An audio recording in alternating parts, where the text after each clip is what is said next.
ಶ್ರೀಕೃಷ್ಣನ ಬಾಲ್ಯ ಸ್ನೇಹಿತ ಕುಚಲ ಎಂಬುದು ಸುಧಾಮನ ಮತ್ತೊಂದು ಹೆಸರು.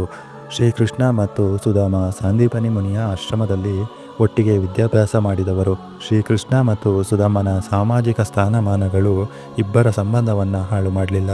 ಕೊನೆವರೆಗೂ ಶ್ರೀಕೃಷ್ಣನ ಪರಮ ಮಿತ್ರನಾಗಿ ಬದುಕಿ ಮರಣಿಸಿದ ನಿಷ್ಕಲ್ಮಶ ವ್ಯಕ್ತಿತ್ವದ ಪಾತ್ರ ಸುಧಾಮನದ್ದು. ಅಷ್ಟಕ್ಕೂ ಸುಧಾಮ ಯಾರು? ಆತನನ್ನು ಕೊಂದಿದ್ಯಾಕೆ? ಸಾಕ್ಷಾತ್ ಪರಮಾಪ್ತನ ಬದುಕಿನ ಕಥೆಗಳನ್ನು ತಿಳಿದುಕೊಳ್ಳೋಣ. ಅದಕ್ಕೂ ಮುನ್ನ ನೀವು ನಮ್ಮ ಚಾನಲ್ನ ಸಬ್ಸ್ಕ್ರೈಬ್ ಮಾಡಿ ಸಪೋರ್ಟ್ ಮಾಡಿ. ಈ ವಿಡಿಯೋ ಇಷ್ಟ ಆದರೆ ಲೈಕ್ ಮಾಡಿ. ಸುಧಾಮನು ಹೇಗೆ ಸತ್ತ ಮತ್ತು ಸುಧಾಮನನ್ನು ಕೊಂದವರು ಯಾರು? ಹೀಗೆ ಕೆಲವೊಂದು ಪೌರಾಣಿಕ ಕಥೆಯನ್ನು ಗಮನಿಸಿದಾಗ ಶ್ರೀಕೃಷ್ಣನ ಸರ್ವೋಚ್ಚ ಭಕ್ತನಾದ ಸುಧಾಮನನ್ನು ಶಿವನೇ ಕೊಂದನೆಂದು ನಂಬಲಾಗಿದೆ. ದಂತಕಥೆಯ ಪ್ರಕಾರ ಸುಧಾಮ ಮತ್ತು ವಿರಾಜ ಎಂಬ ಕೃಷ್ಣ ಭಕ್ತರು ಶ್ರೀಕೃಷ್ಣನ ಮತ್ತು ರಾಧಾರಾಣಿಯ ಗೋಲಕದಲ್ಲಿ ವಾಸಿಸುತ್ತಿದ್ದರು. ಇಬ್ಬರು ಶ್ರೀಕೃಷ್ಣನ ಅಚಲ ಭಕ್ತಿ ಮತ್ತು ಸೇವೆಯಲ್ಲಿ ತೊಡಗಿದ್ರು. ಸುಧಾಮನಿಗೆ ವಿರಾಜಳ ಮೇಲೆ ಪ್ರೀತಿ ಉಂಟಾಯಿತು. ಆದರೆ ವಿರಾಜಳು ಕೃಷ್ಣನ ಪ್ರೀತಿಯಲ್ಲಿ ಸಂಪೂರ್ಣವಾಗಿ ತಲ್ಲೀನಳಾಗಿದ್ದಳು. ಆದರೂ ಸುಧಾಮನು ವಿರಾಜಳಿಗೆ ತನ್ನ ಪ್ರೀತಿಯ ಬಗ್ಗೆ ಹೇಳ್ತಾನೆ. ವಿರಾಜಳು ಸುಧಾಮನ ಪ್ರೀತಿಯನ್ನು ಸ್ವೀಕರಿಸ್ತಾಳೆ. ಆದರೆ ಕೃಷ್ಣ ಭಕ್ತಿಯ ಸಮಯದ ನಂತರವೇ ಪ್ರೀತಿಸುವೆ ಎಂಬ ಷರತ್ತಿನೊಂದಿಗೆ. ಸುಧಾಮ ಮತ್ತು ವಿರಾಜ ಇಬ್ಬರೂ ಇದನ್ನು ಶ್ರೀಕೃಷ್ಣನಿಗೆ ಹೇಳಲು ಯೋಚಿಸ್ತಾರೆ.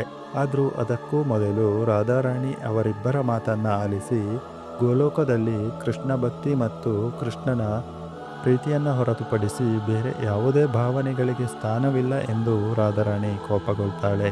ನಂತರ ಸುಧಾಮ ಮತ್ತು ವಿರಾಜರನ್ನು ಭೂಮಿಯಲ್ಲಿ ಮತ್ತೆ ಜನಿಸುವಂತೆ ಶಪಿಸ್ತಾಳೆ.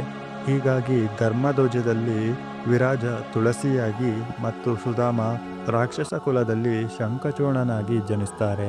ಶಂಖಚೂರ್ಣ 3 ಲೋಕಗಳಲ್ಲಿ ಕೋಲಾಹಲ ಉಂಟುಮಾಡುವ ರಾಕ್ಷಸನಾದ ಮತ್ತು ತ್ರಿಲೋಕಗಳಲ್ಲಿಯೂ ತನ್ನ ಕ್ರೂರತ್ವವನ್ನು ಪ್ರದರ್ಶಿಸುತ್ತಿದ್ದ.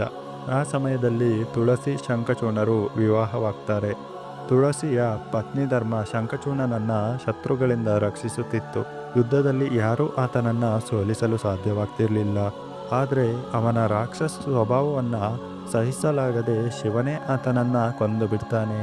ಆದರೆ ಆತನ ಪುನರ್ಜನ್ಮದಲ್ಲಿ ಸುಧಾಮನ ರೂಪದಲ್ಲಿ ಗೋಲೋಕದಲ್ಲಿ ಪರಮ ಭಕ್ತಿ, ದೈವಿಕ ಅನುಗ್ರಹ ಮತ್ತು ಕೃಷ್ಣ ಚರಣ ಸೇವೆಯಲ್ಲಿ ಉನ್ನತ ಸ್ಥಾನವನ್ನು ಪಡಿತಾನೆ. ಮುಂದೆ ಸುಧಾಮನಾಗಿ ಹುಟ್ಟಿ ಪರಮಾತ್ಮನ ಸೇವೆ ಮಾಡುತ್ತಾ ಮೋಕ್ಷವನ್ನು ಪಡಿತಾನೆ. ಪರಮಾತ್ಮನ ದಿವ್ಯ ಪಾದ ಕಮಲಗಳಲ್ಲಿ ಲೀನವಾಗಿ ಬಿಡ್ತಾನೆ. ವೀಕ್ಷಕರೇ, ಈ ವಿಡಿಯೋ ನಿಮಗೆ ಇಷ್ಟ ಆಗಿದ್ರೆ ದಯವಿಟ್ಟು ಸಬ್ಸ್ಕ್ರೈಬ್ ಮಾಡಿ ಸಪೋರ್ಟ್ ಮಾಡಿ. ವಿಡಿಯೋಗೆ ಲೈಕ್ ಮಾಡಿ.